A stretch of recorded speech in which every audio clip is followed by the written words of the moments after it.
நம்ம இப்ப பார்க்க போற என்னன்னா crisp dressing, neatly ironed pant shirt தாங்க போட்டு போகணும். சில பேர் கிரம்பிள்டா போட்டு வருவாங்க, சில பேர் வந்து கேஷுவல்ஸ்ல வருவாங்க, ஜீன்ல வருவாங்க. தயவு செஞ்சு கேஷுவல் ட்ரெஸ் போடாதீங்க. கண்டிப்பா ஃபார்மல் ட்ரெஸ்னா என்ன, பேண்ட் ஷர்ட், ஃபுல் ஷர்ட் இருக்கணும், டை கட்டினா ரொம்ப நல்லா இருக்கும், பெல்ட் நீட்டா போட்டுருக்கணும், ஷூ பாலிஷ் பண்ணிருக்கணும். ஏன்னா டை ஏன் கட்டுறதுன்னா சில பேருக்கு வியாக்கியானம் பேசுவாங்க, இல்ல இது வந்து ஹாட் சன் இருக்க பிளேஸ், இதுக்கு டை எல்லாம் கட்டிட்டு போகணும், வெளிநாட்டுக்காரர் தான் இப்படி பண்றான். இந்த வியாக்கியானங்களுக்கு என்னால பதில் சொல்ல முடியாதுங்க. பிக் ஃபோர்ஸோட கம்பெனிகள் எவ்வளவுதான் சன் லைட் இருந்தாலும், எவ்வளவு ஹாட் சன் இருந்தாலும் சூட் போட்டு தான் வருவான். ஆள் பாதி ஆடை பாதிங்க. உன்னை மட்டும் வேறுபடுத்தி காட்டுறது உன்னோட உடை மட்டும்தான்.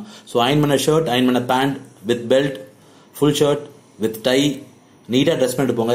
ஏன்னா நான் இன்டர்வியூ போகும்போது வந்து சம்டைம் பைக்ல போகும்போது டை கட்டு போக முடியாது, ஒரு மாதிரியா இருக்கும். நான் அப்ப நினைச்சிருக்கேன், நான் வந்து பேக்ல வச்சுட்டு போவேன். நான் அந்த இன்டர்வியூ பிளேஸ்ல போயிட்டு அங்க டை எடுத்து கட்டிட்டு திரும்பி கோம் பண்ணிட்டு வைப்லாம் பண்ணிட்டு நீட்டா கையில ஒரு ஃபைல் எடுத்து போயிருக்கேன். நிறைய இன்டர்வியூ போகும்போது ஆரம்ப காலத்துல அப்படி போயிருக்கேன். அப்படி போனதான் நம்ம கடவுள இறைவனோட ஆசீர்வாதத்துல இன்னைக்கு ஒரு நல்ல பொசிஷன் வந்திருக்கும். இதெல்லாம் வந்து ஒரு பிரின்சிபலாவே ஃபாலோ பண்ணிருக்கேன். நீட்டா ட்ரெஸ் பண்ணிட்டு போங்க, கேஷுவல் ட்ரெஸ்ல போகாதீங்க. சில பேர் வந்து நான் டிசைனிங் வேலைக்கு போறேன், கோட்டி வச்சிருப்பான், முடிய ஃபங்க் மாதிரி வச்சிருப்பாங்க. சில பேர் வந்து முஸ்டாச் வந்து முறிக்கூட்டு போவாங்க. தயவு செஞ்சு மாதிரி போகாதீங்க. எந்த கம்பெனியா இருந்தாலும் ஒரு ட்ரெஸ் கோட் இருக்கும். ட்ரெஸ் கோடே இல்லாத கம்பெனி கூட ஆனா உங்களை நல்ல ஃபார்மல் ட்ரெஸ்ல பார்த்தாலும் உங்களுக்கு வாய்ப்பு உங்களுக்கு அதிகமா இருக்கு, அந்த வேலை கிடைக்கிற வாய்ப்பு. சில பேர் லேடிஸ் பாத்தீங்கன்னா வந்து ஜிகுன்னு ஒரு பட்டு புடவை மாதிரி கட்டிட்டு போவாங்க, சம்டைம்ஸ் பெரிய கம்மல் போட்டு போவாங்க. அது மாதிரிலாம் போட்டு போகாதீங்க. பிளாட் பட்டு போங்க அந்த ஹேரை.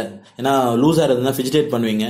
ஸோ அது மாதிரி எதுவும் வந்து பண்ணாம ஃபார்மல் ட்ரெஸ்ல போகும்பொழுது உங்களுக்கு வேலை கிடைக்கிற வாய்ப்பு 100% இருக்கும். ஆள் பாதி ஆடை பாதி.